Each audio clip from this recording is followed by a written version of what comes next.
the birthplace of the Bohemian Revolution. From Co-Work 591 Studios, this is the Steve Brown Arts Center Podcast Network with co-host Dale Rueber and producer Blake Tempus. I'm Jim Gillespie, and this is the Jesup News for August 21st, 2023. On today's podcast, we talk about the winners and losers. We talk about the Beslan school siege. We talk about anxiety and OCD. We talk about StoryCorps, the Steve Brown Arts Center style. And we look at the events inside the Steve Brown Arts Center. We give you the top stories in Jesup. We discuss service and art. And Dale has something special for you. The Steve Brown Arts Center is a 501c3 nonprofit organization that has a vision for artists, young and old alike, to have the opportunity to better themselves while helping to build the skills of those around them. It will be offering community programming starting in Jesup, Iowa, before expanding to neighboring communities. Programming will include a community speaker series that will showcase existing creatives who reside within the community, as well as a pop-up series that will spotlight and partner with local businesses to provide opportunities for community engagement. The long-range vision is to house a rural artists residency program for professional and emerging artists in all areas of the arts and the humanities. Artists will be offered accommodations and studio space in exchange for a contribution of labor and maintenance of the buildings and grounds. Let's start, as always, Dale, with winners and losers. Well, can we go back 2 weeks? We can. Comment. I got a call from a listener to comment on one of the things I talked about a couple of weeks ago, and that was the age of Senators Feinstein and McConnell. And I thought, they were too old and they ought to get out. And he called in and asked why I hadn't mentioned President Biden because of his advanced age. And I said, well, I was just talking about the two that were in the news program that I had seen, but I do think that President Biden is too old that he ought not to run again. So I just want to make that clear. Okay. But I was glad to get the phone call. Oh, that's cool. That's cool. Somebody is listening. They are. They are. All right. Thank you for the phone call. Thank you. I'm glad to clarify or defend or give up and defeat, whatever it takes. So if people want to call about some of the stuff I talk about, that's fine with me. Well, let's talk about our listeners a little bit. Okay. We were talking about the listeners before we went on air, and there are 86% of our listeners are in the United States. Okay.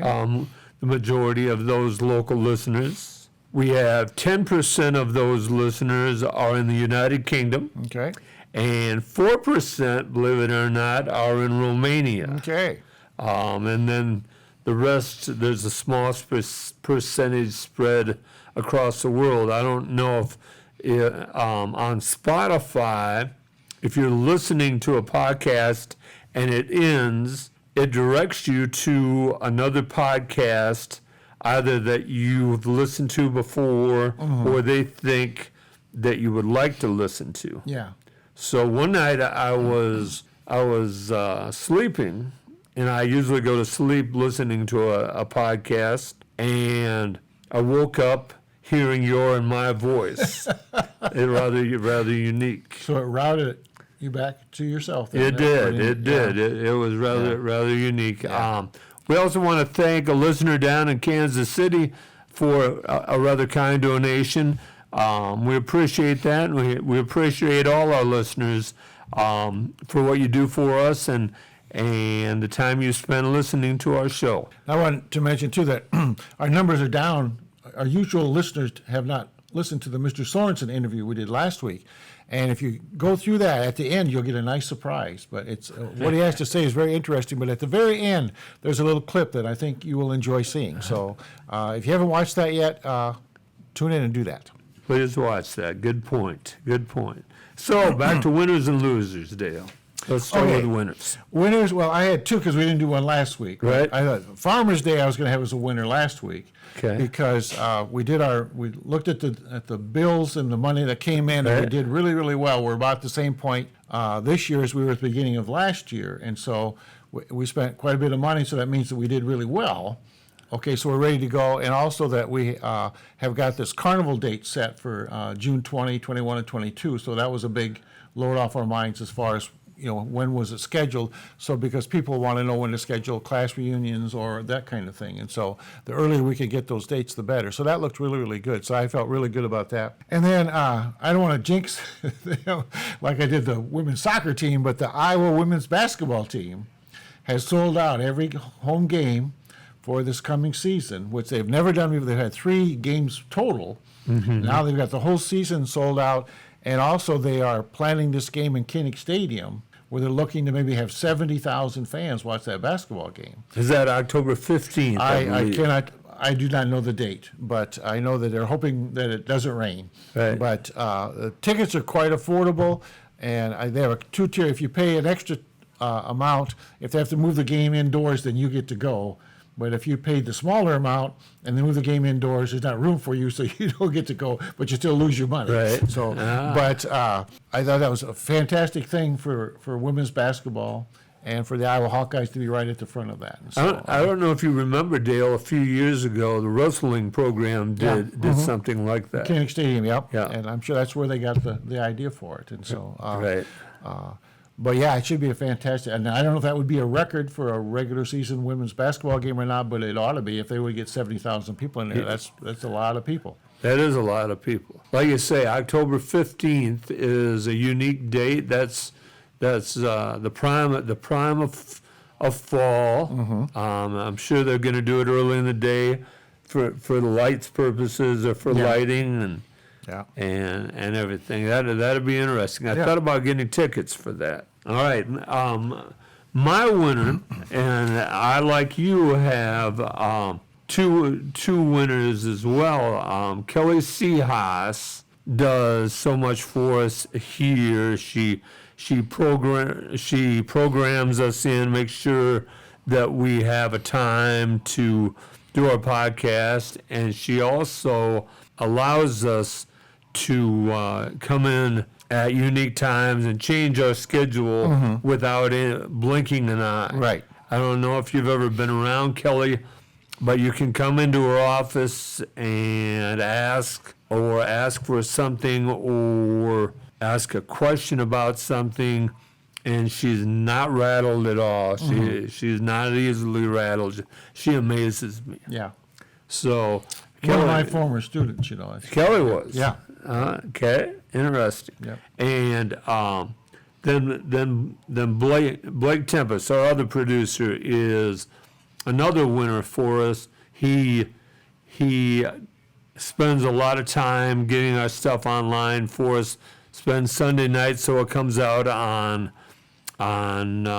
Monday morning at 10 o'clock. Yeah. For those of you that don't know, 10 a.m. on Monday is when the podcast is dropped every week. If you're a loyal listener, that's how you can find it. And Blake is very important because all we know how to do is talk. We can't even plug in the microphones. I mean, he does all that stuff. And so we're lost without him. Yeah, We really are. yeah. So. And who do you have for losers, Dave? Well, losers, I have presidential candidates that happen to be indicted. And if you are indicted, if you have to go to trial, you don't have to do anything. You just have to sit there, and then it's up to the prosecutors to state their case, tell why you are guilty of this crime, this crime, this crime, show their evidence, and either you can have the judge decide or a jury decide whether or not they've made their case. As a defendant, you don't have to say anything if you don't want to. You don't have to give any kind of defense. You can, however, if the prosecutor makes a point, you can say, well, there's this and this and this. You didn't just, look at that. And so the way the system works.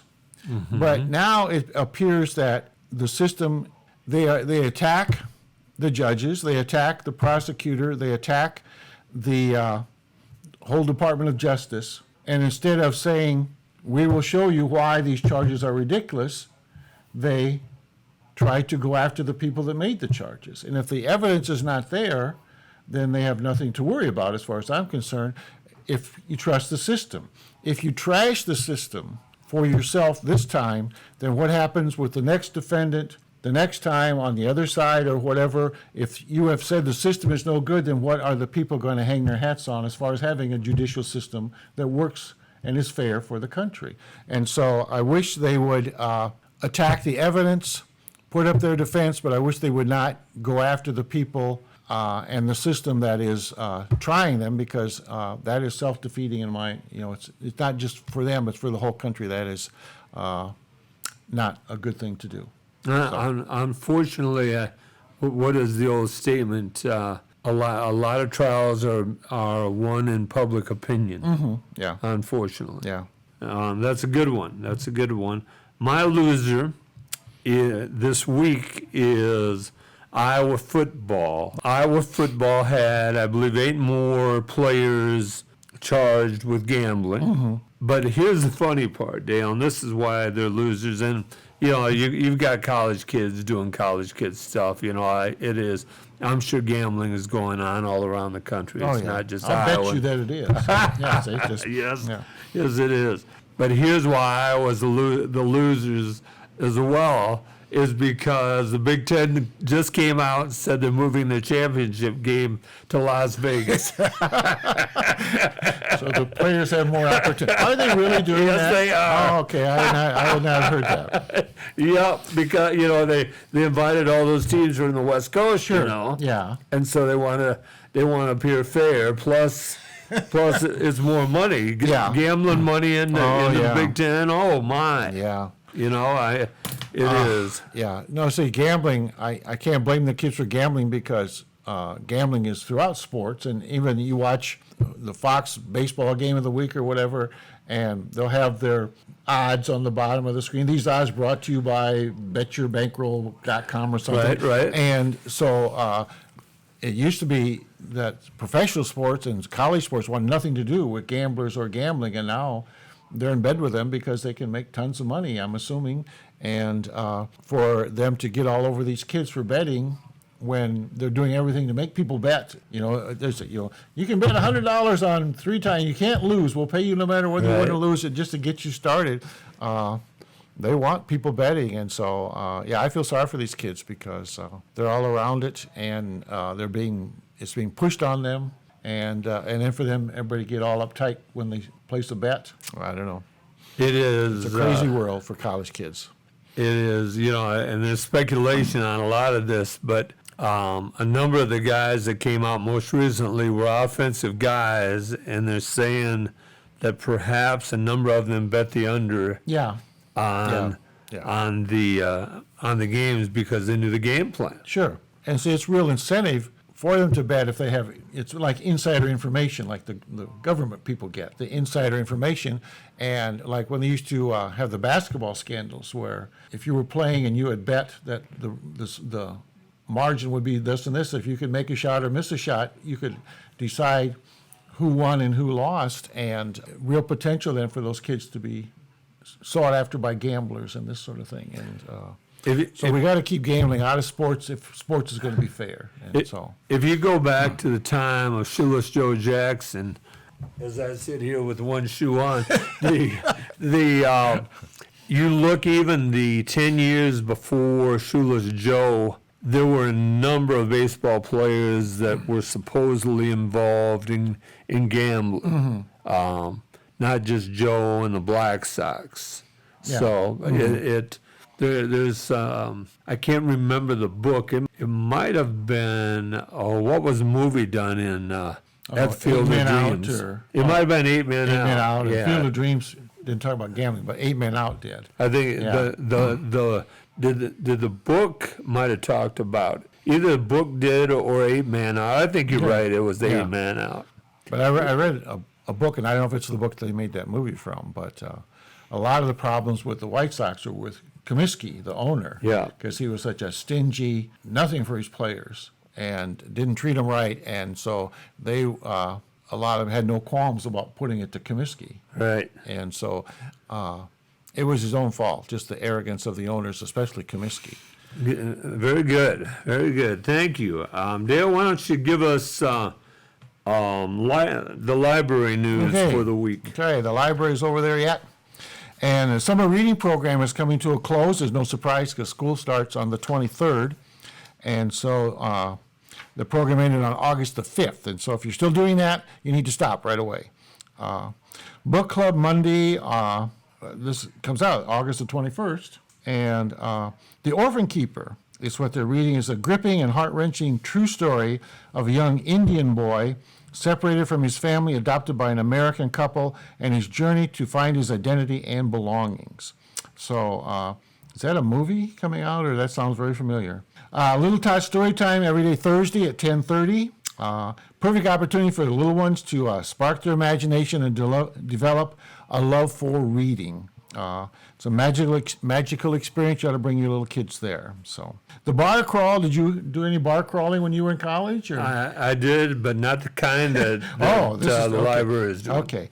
The public library invites you to a bar crawl, and you bring in a pan of bars like brownies or lemon bars, and along with the recipe. And the attendees will do the bar crawl and try a bite of each bar, then vote for their favorite. Registration is required so they know how many crawlers to expect. And so you're going to do that on their website, JPL Bar Crawl.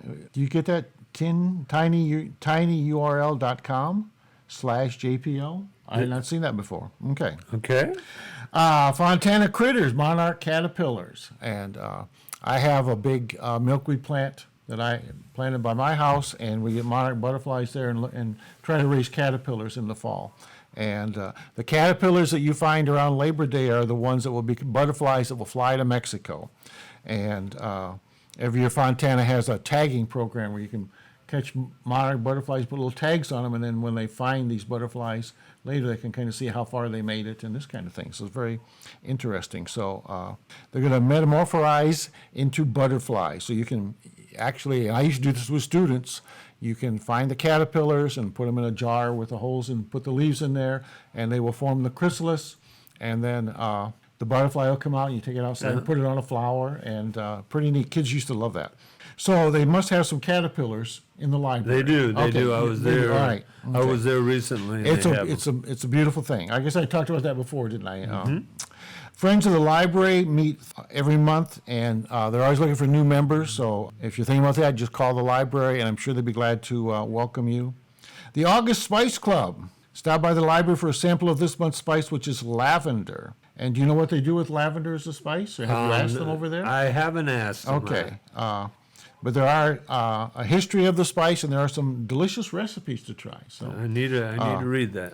You probably use lavender soap, don't you? Or? I don't. Oh, okay. Well, no wonder things are so bad around here. So, okay. Spike ball. Enjoy the nice weather with a game of spike ball. You can check that out at the library. And do you know what spike ball is? Have you ever played that? No. I have not either. I do not know. So we need to go over and ask some questions. We do. Because we're not very well informed. So. Well, I really want it. My goal this fall is to check out the telescope. Oh, okay. Yeah, fall's a nice time to go look and see that. Okay, the last thing here is the Adventure Pass program is take a trip to the Blank Park Zoo, the Grout Museum, or the Quad Cities Fun Bundle on us Jesup residents ages 18 and older with a valid library card may reserve passes for free. For more information to reserve your pass, visit, and there it is. It's https://tinyurl.com/Jesup-adventure-pass. So I'm sure if you go to the Jesup webpage, they will guide you. Yeah, I would think that. so, because I don't know what this tiny URL is. I've not seen that before. So. Right. Anyway, that's the Jesup Public Library news for the moment. Thank you, Dale. You're welcome. I've got a story about anxiety. I have battled anxiety and OCD for much of my life. Is that right? Okay. I did. It goes back to, and I've told the story of my mother and I being chased around Waterloo in the dream. Yeah. But the thing that changed my life, and when I have this dream, I know I have great stress in my life, is I worked at Camp Courageous the year between coming to Jesup and when I graduated from college. Okay. And wonderful place. I know your daughter worked there. Yeah, she did. And she cries the praises of Camp Courageous, and I would too. I know there's many supporters here in town of Camp Courageous. And who's the guy? Charlie Becker. Charlie Becker. Yeah, I heard him speak once. So yeah. an event, and he was fundraising at a Lions play. It was in Hampton, but very interesting man, and he's put his heart and soul into that place. I always thought, and I knew Charlie back when he was a young man then, and I always thought Charlie was bound for politics. Yeah. And he's been at Camp Courageous forever. Do you remember Tate Cummings? Mm-hmm. He was a sportscaster, a sports guy on Channel 2, CBS, WMT. It was WMT then. And he would talk about Camp Courageous. And it was in the 50s probably, and I had really no idea what he was talking. I was just interested in the sports, but every now and then he would mention that. I think they were just really getting it started then. But he was a great supporter of that place. And he looked less like a sports announcer than anybody I've ever seen, but he was on for many, many years. So his wife was on the board, and I met his wife was a special classroom teacher. Yeah. And go ahead. she was very, very active in Camp Courageous, and Charlie talked a lot about her. And I was at a couple when I worked there. I was at a couple board meetings and met her. And strong woman, just brilliant woman, strong. Yeah. Well, my mother, she was on, and my mother was watching the news, and she was being interviewed by her husband, and her blouse was misbuttoned. And so that's all my mother could say. Oh, she's on TV and her blouse is buttoned wrong.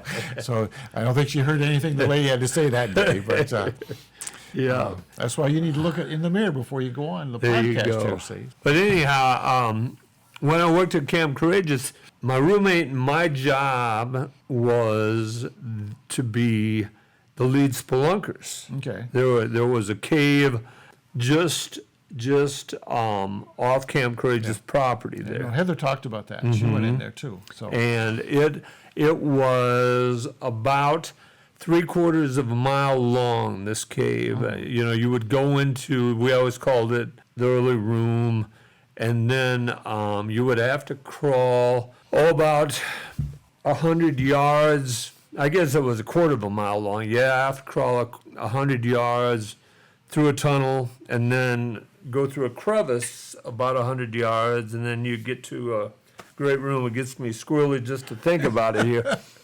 And anyhow, my roommate one night woke up screaming in the room in our room, and I said, "Tom, what's the matter?" He had been caught under his covers, and he thought he was caught in the cave. Yeah. Periodically through much of my life since I worked at Camp Courageous, I would wake up in the middle of the night caught in the cave. And it took me a long time to realize that I had great pressure when I was having that dream. Or that I was eating spicy food too late at night. Yeah. But usually it was due to pressure. And when I retired I was having it the last year I was teaching, and I realized it was time to retire that year, and it went away for probably 3 years, and then it came back again, and in March and April I was having that regularly. And so finally I went and saw a counselor, and she gave me ways to deal with that when I wake up in the middle of the night, which I'm so thankful for. I mean, they were real easy ways. I've talked to so many people that have anxiety. Yeah. And generally there are reasons for that anxiety. People are trying to get you. At least you think so. At least you think so. Yeah. I'm telling you, if you have anxiety, don't be afraid to talk to someone about it, because there are easy ways, not necessarily easy ways, but there are ways to deal with it. Yeah. It doesn't mean that I still don't deal with it. You saw me as I started telling the story, I slid back away from the table. I was going there again. Yeah. But I've gotten better. I was thinking about that on the drive in. I haven't had that for a while. The last time I had it, I had a pizza late at night most recently. Yeah. So. No, one of my main goals when I retired was to eliminate stress from my life as much as possible. Because I think stress is a real killer for people as they get older.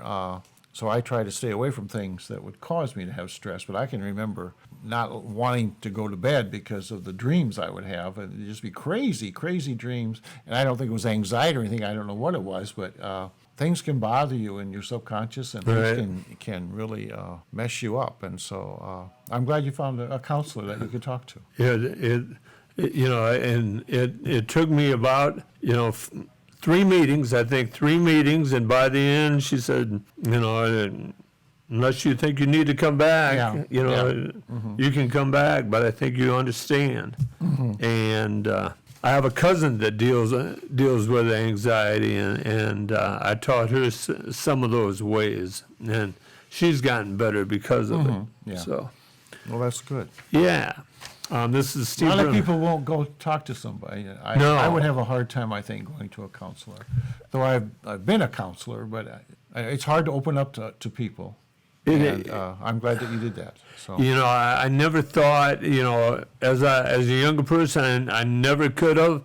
And March and April, I was dealing with a couple issues, and I had a doctor's appointment, and I told my doctor, I said, I really need to talk to somebody about my anxiety. Yeah. It is consuming me. Yeah. And she gave me a number and a name, and it helped a lot. Going to see the doctor is what gives me anxiety. Yeah. Yeah. It does, huh? It does, yeah. It's Yeah. called white coat syndrome or whatever. My blood pressure's usually a little high, and I don't want to be there because they can give you bad news that you don't want to hear. Yeah. This is Steve Brown Arts Center Podcast Network. We're at Co-work 591 Studios in beautiful downtown Jesup. Now for the obituaries from White's Funeral Home. Betty Venom, 91 years old, from Jesup, Iowa, died Saturday, August 12th. I saw it. She worked at school, didn't she? She did at 2023 at LaPorte City Specialty Care. Betty Jane Venom was born March 2nd, 1932 in New Hampton, the daughter of Walter Kurt Schuchart and Leonora Elsie Augusta Drelo Schuchart. She grew up in Boyd, Iowa, and attended country schools. On January 31st, 1951, she married Richard Lee Venom at Trinity Lutheran Church in New Hampton. Betty worked many years at Jesup Community Schools as a cook for the school and lunch program. She was a member of the First Presbyterian Church and a charter member of the Jesup Golf and Country Club. I didn't realize that. She was a Girl Scout leader and avid bowler, enjoyed gardening, fishing, camping, and watching the sporting events of her children and grandchildren, and did a beautiful needleworks and quilts. Betty is survived by one daughter, Linda Schmidt of Jesup, 3 sons, Wayne Venom of Jesup, Roger Venom of New Hampton, and Robert Venom of Jesup, 13 grandchildren, 25 great-grandchildren, and 1 great-great-grandson. Wow. 2 step-grandchildren, 4 step-great-grandchildren, 3 brothers, Larry Schuchart of Garner, Iowa, and Richard Schuchart of New Hampton, and Norman Schuchart of Austin, Minnesota. She was preceded in death by her parents, husband Richard Venom, and 1 son, Richard Venom, 1 granddaughter, Addison Menue, 1 son-in-law, Larry Schmidt, 2 brothers, Harold and Charles Schuchart, and 1 sister, Violet Jensen. White Funeral Home was in charge of arrangements. Her son, Bob Venom, I've been to many veterans programs, and they always play the service songs. You're supposed to stand up when your service song is played. He always had to stand by himself because he was in the Coast Guard, and there's very few Coast Guardsmen around Jesup, Iowa, I guess. So I always thought that was very interesting how from here you end up in the Coast Guard. It's not something most people would think of, and so he always gets to stand by himself. So. Speaking of the service, they're doing a cut-up job of the new park down there in the corner, diagonal from Casey's. Yeah. Did you read how that happened, or? No. Okay, well, it was Jesup's got a lot of projects going, Right. and they had to haul some dirt, and they said, well, why haul it by here? We're going to need it here anyway. And so they started putting the fill in, then they put the black dirt in, so they're just really killing 2 birds with 1 stone instead of hauling it somewhere else and having to haul it back Right. next year, the year after, whenever they get that park going. they just decided to do it now. And so they are way ahead. They have no design or anything yet, but no fundraising yet, but they've got the ground ready. And I think they must have seeded it because they have a watering system. They have hose and sprinklers set up. So they must have grass on there. So it was in the paper. That's wonderful. Yeah, That's wonderful. The next obituary is Kathleen Schwennen, 92 years old, of Jesup, Iowa, died of natural causes Tuesday, August 8, 2023, at her home in Jesup. Kathleen was born March 9, 1931, in rural Grundy County, Iowa, the daughter of Henry Kruger and Tilly Kruger. She attended school in Bristow, Iowa. On March 12, 1949, she was united in marriage to Jacob Schwennen in Dumont, Iowa. The couple farmed together and raised their family in the Nashville, Plainfield, and Dumont areas. Before moving to rural, Jacob preceded her in death on March 23, 1976. Kathleen worked as a cook at the West Village Care Center in Independence, Iowa for 15 years and was a member of the First United Methodist Church in Jesup. She enjoyed volunteering with the church and was the past president of the United Methodist Women's Group. Kathleen is survived by her children Jerry Schwennen of Jesup, Kathy Kelly of Muscatine, Cheyenne Bowling of Jesup, Shelley Harp of Jesup, 13 grandchildren, 35 great-grandchildren, and great-great-grandchildren, one sister-in-law, Cindy Kruger of Athens, Wisconsin, and many nieces and nephews. She is preceded in death by her parents, her husband, Jacob Schwennen, two sons, Danny Schwennen and Larry Schwennen, and one brother, Mingo Kruger. White Funeral Home of Jesup, Iowa, was in charge of arrangements. She's a very nice lady. One time after church, I'd worn a shirt that had the horizontal stripes on it, and I was coming down in church, and she stopped me and said, if you wore a shirt with the stripes going up and down, you would look slimmer. And I said, oh, well, thank you, I think. So I teased her about that for years. She's a very nice lady. So. All right. Next, we want to play for you one of our farmers markets. Actually, this StoryCorps was taped at Farmers Day. Okay. This is the father of Steve Brown Arts Center board member Henry Brownson, and he's being interviewed by his granddaughter, Henry's daughter.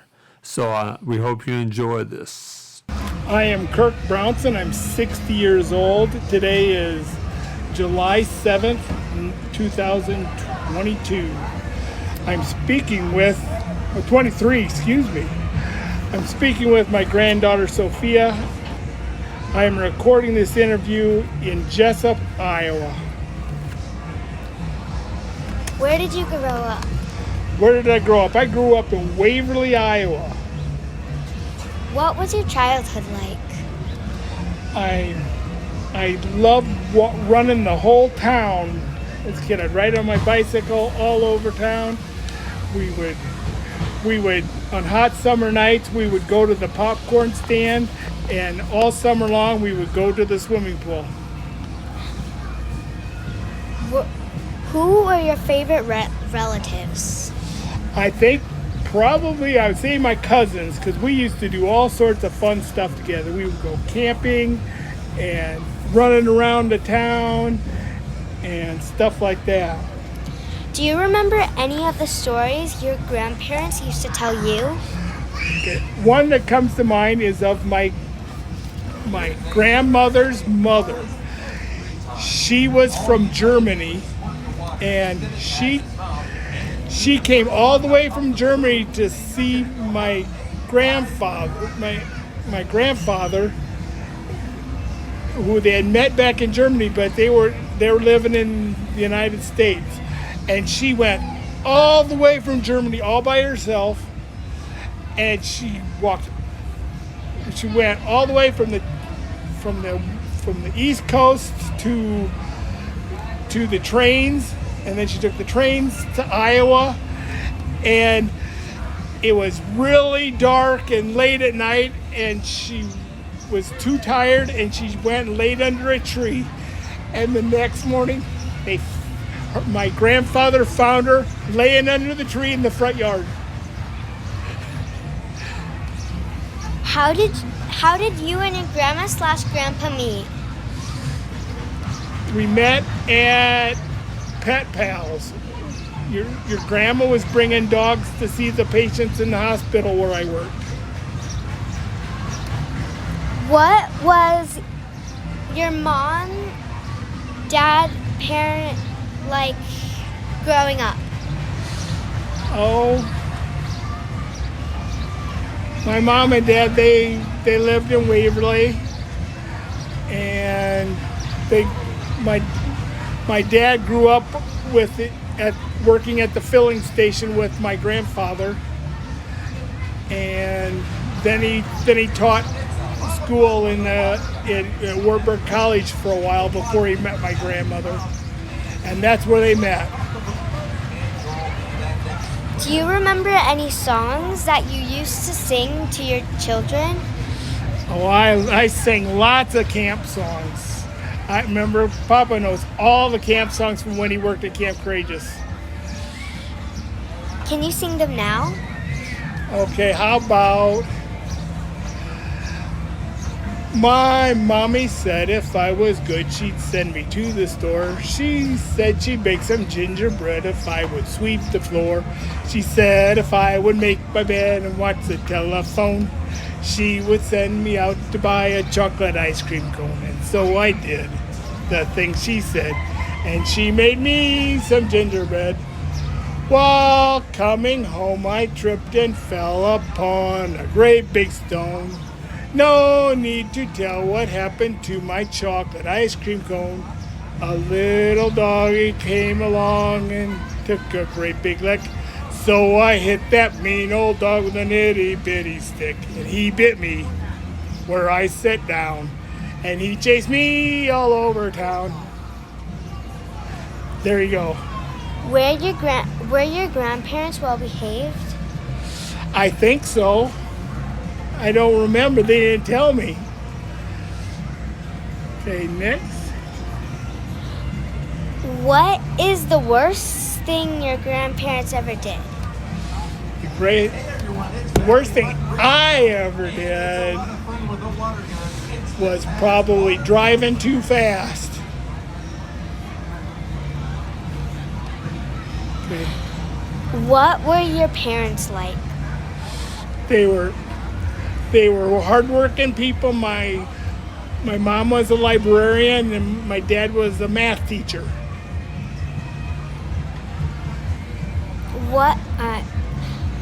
What were your grandparents like? My grandfather worked at a filling station, and before that he was a sugar chemist, and my grandmother was a phlebotomist. What that is, they take blood out of people's arms for tests at the hospital. How would you like to be remembered? I want to be remembered as a good father and a good grandfather. Are you proud of me? Yes, I'm very, very proud of you every single day. Thank you. This is the Steve Brown Arts Center Podcast Network, and we want to talk a little bit about becoming a main project at the Jesup Public Library. Dale, would you talk about that? Sure. It's the Jesup Library Endowment Fund, and if I know several places get involved with that, where you establish a fund and then you never touch the principal, but the interest off of that is used by your organization for whatever you need it for, and then people can make donations to the principal to make it larger so you get more interest off of it.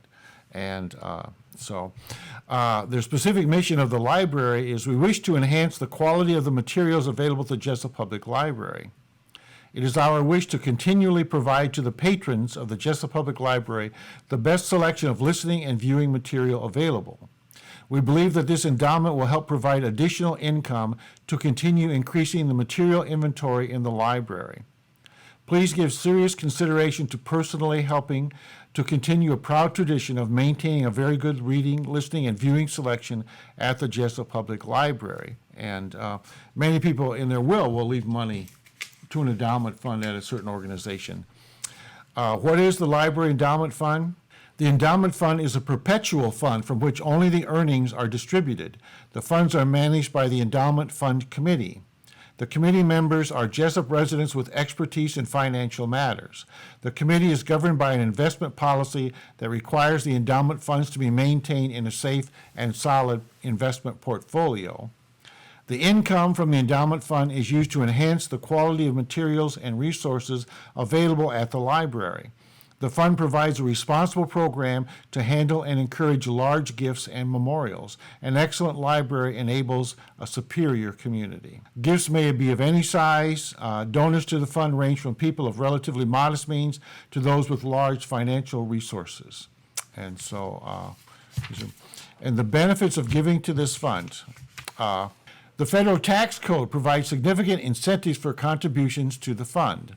Gifts to the fund during a donor's lifetime are deductible to the maximum extent permissible under current tax law. There also is a significant benefit in the deductibility of gifts of appreciative property.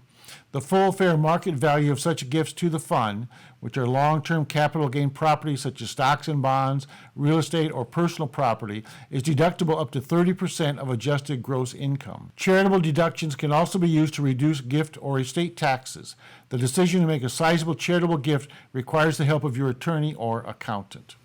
And so if you wish to learn more about making a gift to the library, you can talk to Becky Burke, who's the director of the library, or Trayla Rottinghouse, who's the president of the library board, or Patricia Monett from Wealth Management, Dawn Quackenbush, who's the vice president at Bank Iowa, Todd Rolfson, or Donald Rueber.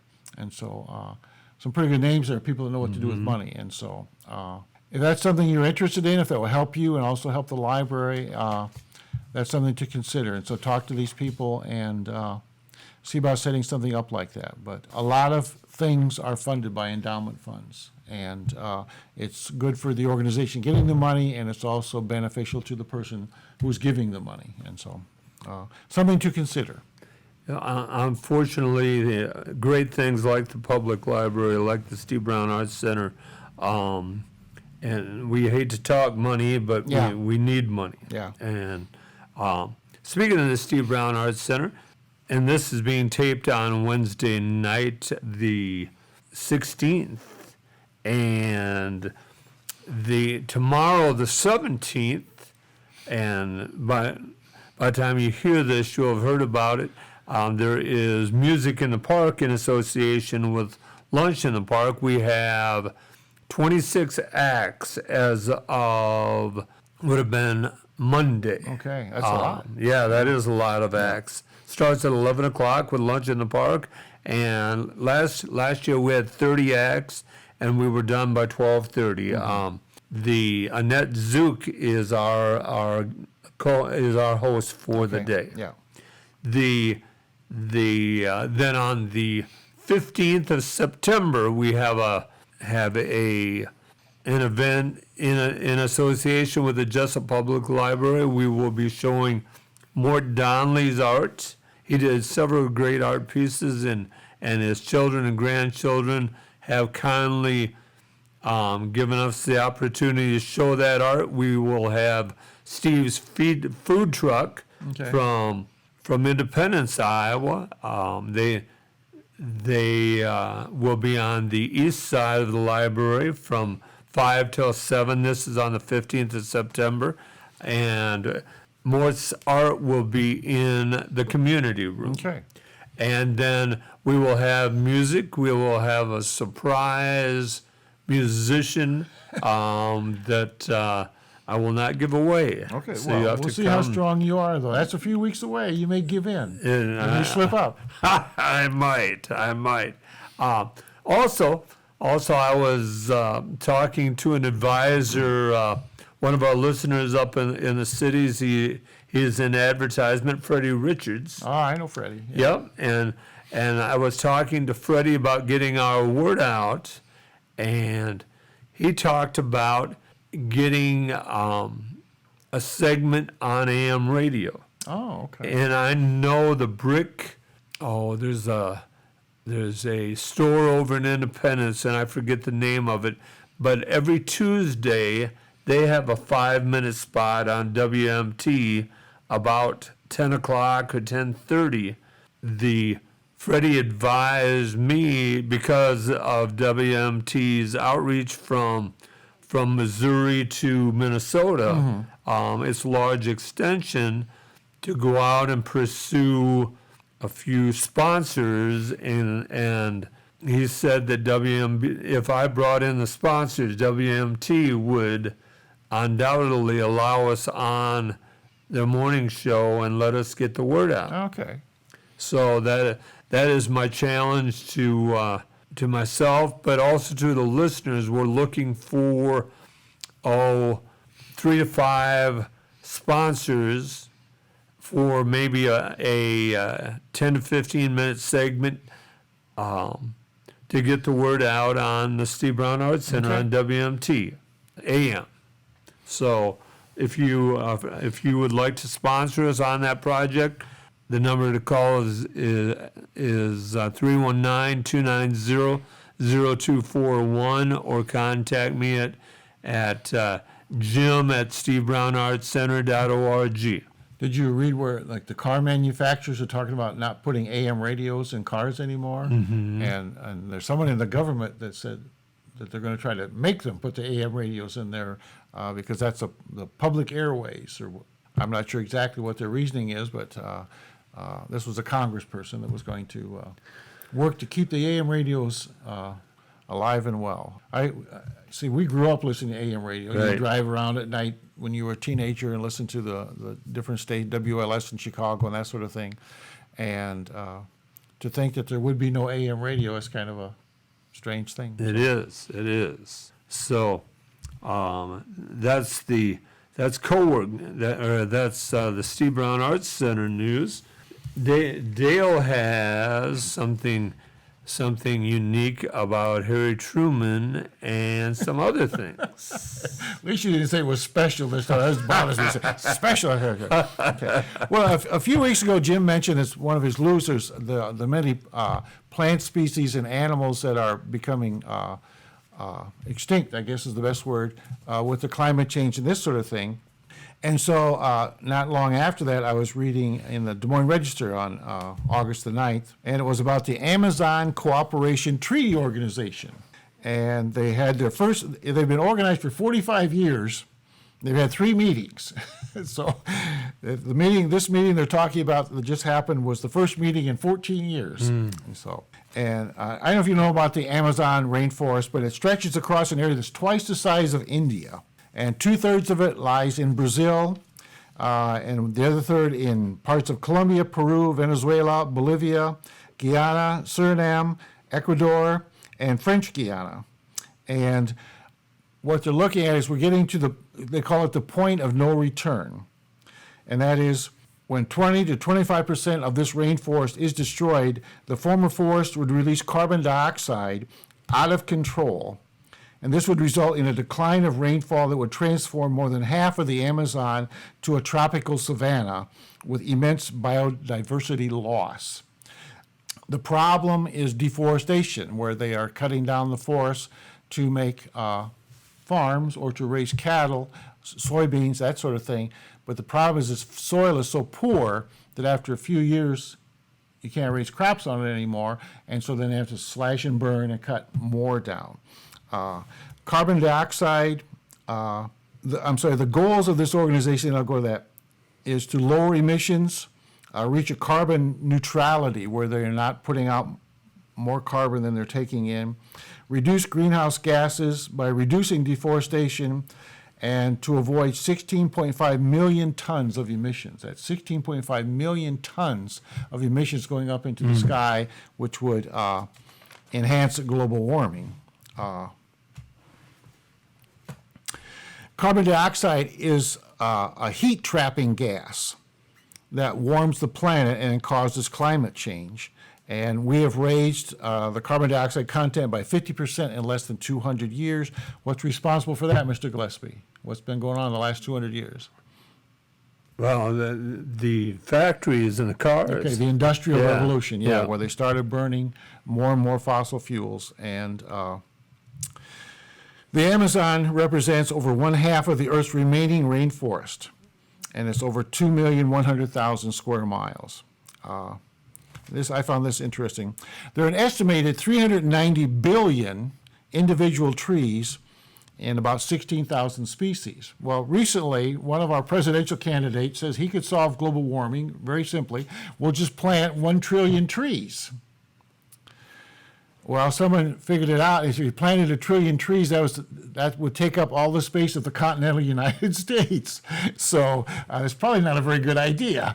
But that's the kind of people we have running for office these days. But because you think this is twice the size of India, and they had just 390 billion trees. So quite the difference. There's quite a, we have quite a conflict. Do we eat or do we breathe? Yeah. And see, we have to look to the future. Like, what do we need to do so we're still alive in 50 years? And in 100 years, we're still going to be a planet. I'm still going to be able to live on this planet. And, you get down to it, you need clean air, clean water, and something to eat. The Amazon rainforest has been in existence for at least 55 million years and receives over 9 feet of rainfall annually. So I found this very amazing. Phosphorus is good for plants, helps them grow. Where do you suppose the Amazon gets its phosphorus from? From the rain? No, from the Sahara Desert. Oh, really? Yeah. 27.7 million tons of dust from the Sahara Desert fall on the Amazon every year. And 22 million tons of this dust is phosphorus. And that is important to plant growth. So it's all that dust blowing across from the Sahara over the Atlantic Ocean, and a lot of it's lost in the ocean and other places. But there's still all of this 27.7 million tons of dust falls on the Amazon. So to date, an estimated 438,000 species of plants and of economic or social interest have been registered, with many more waiting to be discovered. And so the problem is, if they're burning the forest, cutting down all these plants, what cures to what serious diseases are there? Because most of our medicines come from plant sources of some kind or another. Right. And there's a lot there. So with deforestation, carbon dioxide from this ground is added to the air instead of the trees taking carbon dioxide out of the air. And in 2021, for the first time, the Amazon emitted more greenhouse gases than it absorbed. So that's a negative number that we don't want. And so just from what you had talked about the other day, and I just found this very interesting, that this in South America is meeting, but they're not really solving. They have all kinds of problems. And but to me, and I've thought this for many, many years, the Amazon rainforest is so important to the world that the world ought to have more say in how that area is used. And then you go against all this, nations have control over their area and this kind of stuff. Right. But it's so important to the future of the planet that I sometimes think more countries, in their own self-interest, ought to have more say over how the people there treat the rainforest. So that's just my own little thing. Okay. You want to go right into this other thing? Go ahead and talk about Harry. I think this is 2 weeks ago also. I was talking about Senator Grassley and other politicians who apparently are making a lot of money being in office. And again, it's funny how these things happen, but right after that, there was an article in the paper about this and that, and they quoted Harry Truman. And Harry Truman says, if someone is poor when he gets elected and rich when he leaves office, he was stealing. He was a crook. That's what he said. And Truman, of course, was poor when he went in and poor when he came out. And so I looked up Truman quotes because I wanted to verify this, like we always do, just to make sure everything is correct, and found lots of quotes. But I found several others that I thought were very interesting that kind of relate to things today that he talked about, and this is around 1950 in that era. Once a government is committed to the principle of silencing the voice of opposition, it has only one way to go, and that is down the path of increasingly repressive measures until it becomes a source of terror to all its citizens and creates a country where everyone lives in fear. And what he was talking about there is that when you're in power, if you do everything you can to silence the opposition, anybody who's against you, all you're doing is leading us down the path to one party rule, one man rule, and everyone living in fear. He said, "It is amazing what you can accomplish if you do not care who gets the credit." And this one, being a teacher and a reading teacher, says, "Not all readers are leaders, but all leaders are readers." And I remember reading, it wasn't a complete biography of former President Trump, but one of the points they made is that he is not a reader. He likes to get his information from people talking to him. And the one guy was saying, whoever talks to him last, that's the way he goes. But he said he is not a reader. He doesn't sit and read. And I truly believe that if you look at the great presidents and the great leaders, all of them are readers. And that's what Truman had said. So I really, bought into that quote. And this is maybe for our local politicians or our current day politicians. Fame is a vapor. Popularity is an accident. Riches take wings when those who cheer today may curse you tomorrow. And only one thing endures, and that is character. And I truly believe that too. All these other things are going to fly away. Just three more. And excuse me. Yes. Speaking of flies, for those of you watching on the video audience, you may see Dale crossing you once in a while. What that is a bunch of flies maybe crossing Dale's path. Yeah. He's trying to swat them away. He's not doing that. I'm sorry. He's not blessing you or anything. Yeah. Okay. So. I don't think anybody wants to be blessed by me. I am. Our church is having a confirmation day for the kids. Going to take confirmation this year, and the pastor asked me to come and talk about being a member of the church. And I'm thinking very strongly I'm going to give them all this quote from Truman. "We must remember that the test of our religious principles lie not just in what we say, not only in our prayers, not even in living blameless lives, but in what we do for others." And I think that's the true test. And so I think I'm giving that. And then selfishness and greed, individual or national, cause most of our problems. And I have found that every time I do something so I can save a little money, it comes back to bite me right where I don't want to be bitten. You must be careful of that, I guess. But selfishness and greed are the worst things we can have. And but this last one is from Harry Truman. "My choice early in life was either to be a piano player in a whorehouse or a politician. And to tell the truth, there's hardly any difference." So those are some interesting quotes from Mr. Truman. So They are. This is Steve Brown Arts Center Podcast Network. A quick question for you, Dale. Do you remember the first car you ever had? Well, the first one was mine, or the first one that I drove? Well, the first one probably that was yours. That was mine. Yes, I remember that car. What was that car? It was a 65 Ford Galaxy. It belonged to my uncle. Mm-hmm. And I was 22 and just getting out of the Marine Corps. And I needed a car, and I had driven that car every now and then. I loved it. It was a very nice car. It was a four-door. I mean, not a car you went out as a young man, but it was practical for me. And so I bought that car. I think it was $1,600. Paid cash for it. Had money. So it was a 65 Ford Galaxy 500, I believe.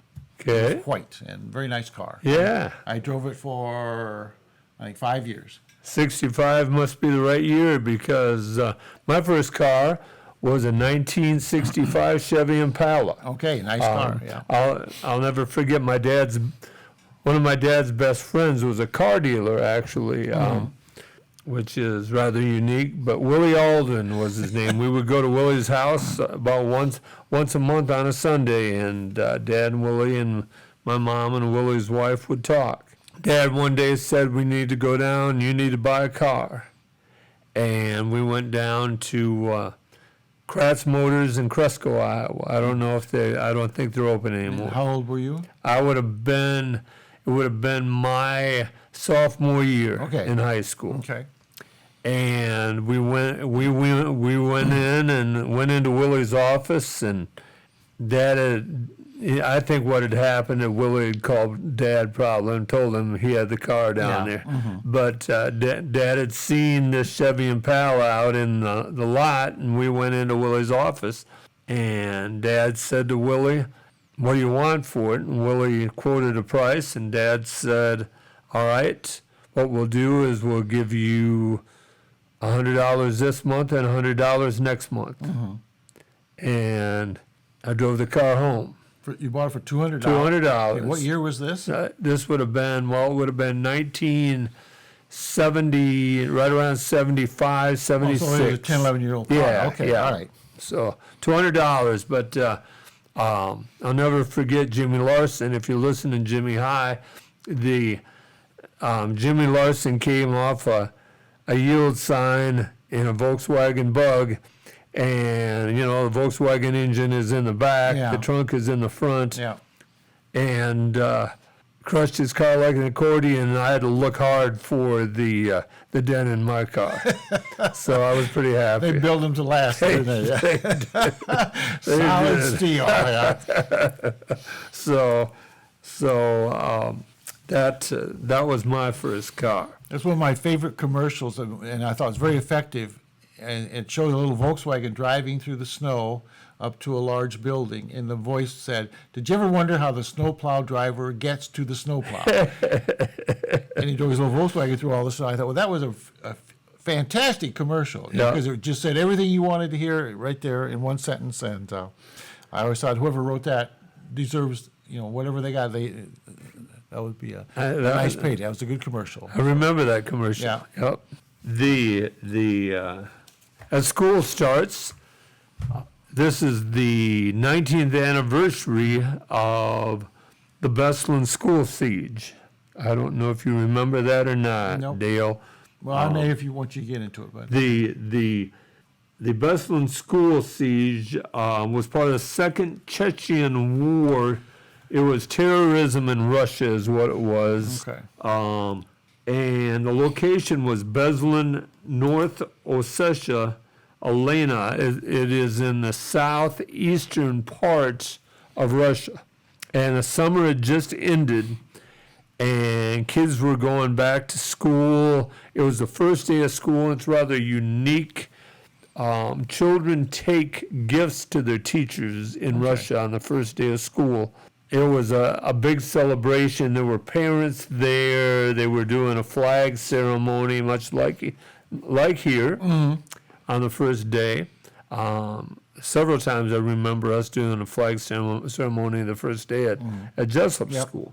But the Beslan school siege, also referred to as the Beslan school hostage crisis or the Beslan massacre, was a terrorist attack that started on 1 September 2004 and lasted 3 days, involved the imprisonment of more than 1,100 people as hostages, including 777 children, and ended with the death of 333 people, 186 of them children, as well as 31 of the attackers. It is considered to be the deadliest school shooting in the history of the world. Yeah. And that would have been 2004, September of 2004, and if you remember, the terrible attack on the World Trade Centers took place in September of 2001. And so it was sort of our uniter with Russia at the time. yeah. But it was I can remember a 3-day event. They had these children and some of their parents in the gymnasium of this school.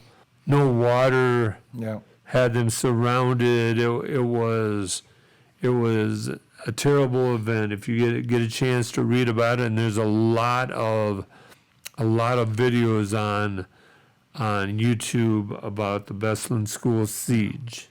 No, I hate that when groups use kids for, I guess it was a political kind of thing for them, Right. but for the attackers. But when you involve children in that kind of thing, I have no respect for people like that, and death is the best thing for them, as far as I'm concerned. There were 31 attackers killed at Beslan, and they believe a woman and a man got away. Like 9/11, where we had Osama bin Laden and that doctor who was his second in command. Yeah. There were a number of people that were involved, but not involved in the attack on the school that the day. planners or whatever. Yeah. It is this school. When you think about it now, the kindergartners in 2004 would be 24, 25 years old now. Would that? Yeah, About 24. Yeah, 24 years 25, old now. And I've seen interviews with the families, and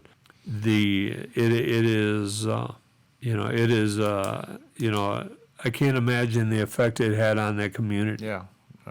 There's no coming back from that. So that was in September of 2004. All right. With that said, if you would like to donate to the Steve Brown Arts Center or have an idea for an event, go to the stevebrownartscenter.org and follow the link.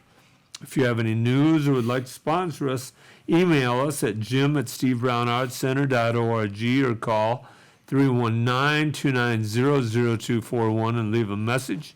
I'm Jim Gillespie. Thanks to co-host Dale Rueber and our producers Blake Tempus and Kelly Seahouse at Co-work 591 Studios. Thanks to the audience for bringing these stray dogs into your day. Remember, each day is about little victories. Yes, it is. Good luck, students, this year.